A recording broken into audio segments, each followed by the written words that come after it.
Chers auditeurs, j'espère que vous allez bien. Installez-vous confortablement, fermez les yeux et laissez-vous transporter dans ce 8e épisode de Glacial Rhapsody.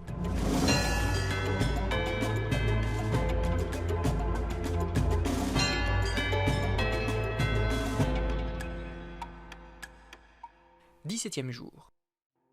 Parti de Vigol aux aurores, le subglaceur 1 survolait l'océan en direction du Grand Nord. Le voyage devait durer 7 heures jusqu'au premier village esquimau, Reskild. L'expédition s'était enrichie d'un pilote de dirigeable en la personne de Bibulgar. Son expertise, aussi bien dans le pilotage que dans l'ingénierie des dirigeables, était une véritable sécurité pour ce voyage. Beaucoup de choses avaient également été embarquées à bord de l'appareil. Des vivres bien entendu, eau et repas pour environ un mois, mais aussi des équipements pour faire face au froid, des outils de mesure ou encore de quoi se déplacer sur les terres gelées.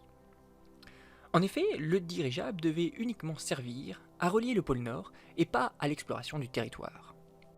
Avec le froid et les conditions climatiques extrêmes qui règnent en Eskild, il n'était pas envisageable d'utiliser ce moyen de transport au quotidien.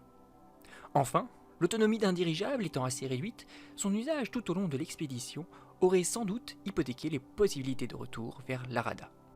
« Nous suivons bien le plan de vol prévu, Bibule ?» interrogea Alfred. « Oui, tout à fait. Comme prévu, nous devrions nous poser à quelques kilomètres à l'ouest du village de Reskild d'ici 2 heures environ. D'ailleurs, nous pénétrons lentement dans la zone climatique du cercle polaire. » Et une inquiétude ?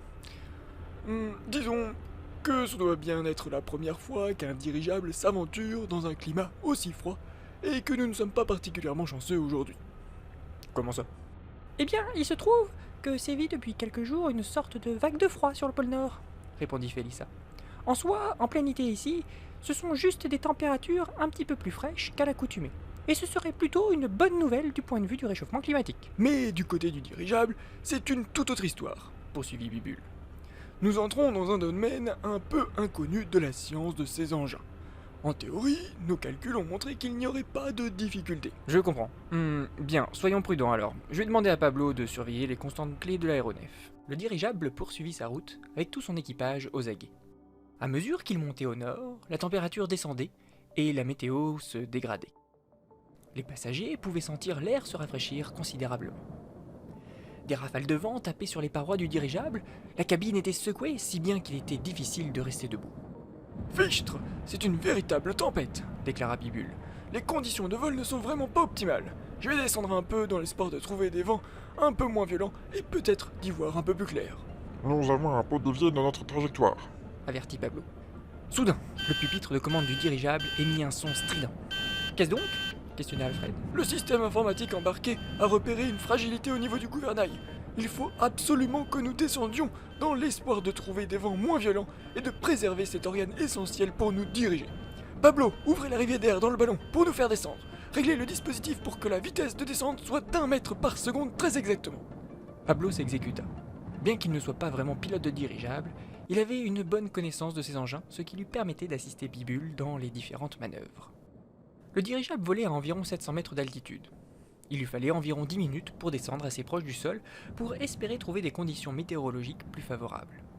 Durant tout ce laps de temps, l'inquiétude pouvait se lire sur le visage de tous les membres de l'équipage. D'un instant à l'autre, le gouvernail pouvait céder et rendre l'engin incontrôlable. Finalement, après une attente qui parut une éternité, le dirigeable se stabilisa autour de 100 mètres d'altitude. Les conditions météo étaient légèrement meilleures, mais la Terre n'était toujours pas en vue. Bibule en profita pour réorienter la machine vers sa destination. Une nouvelle heure passa. La tempête cessa et le ciel se dégagea.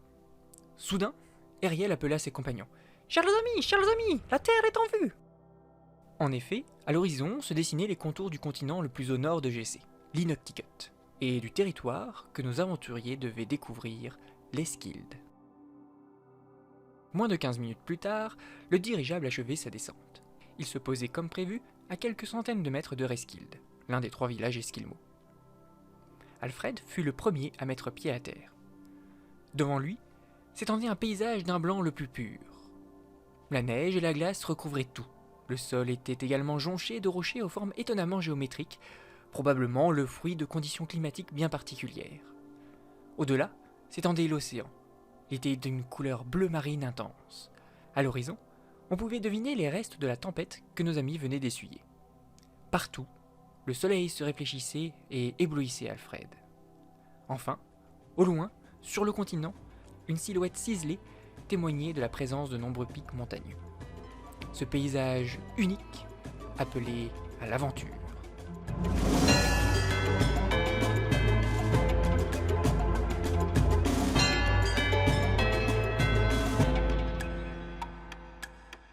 Merci d'avoir regardé cet épisode, on se retrouve dès demain pour la suite. En attendant, n'hésitez pas à partager cette vidéo, à laisser un petit commentaire, à vous abonner et à laisser un petit like si ça vous a plu. Allez, merci et à demain.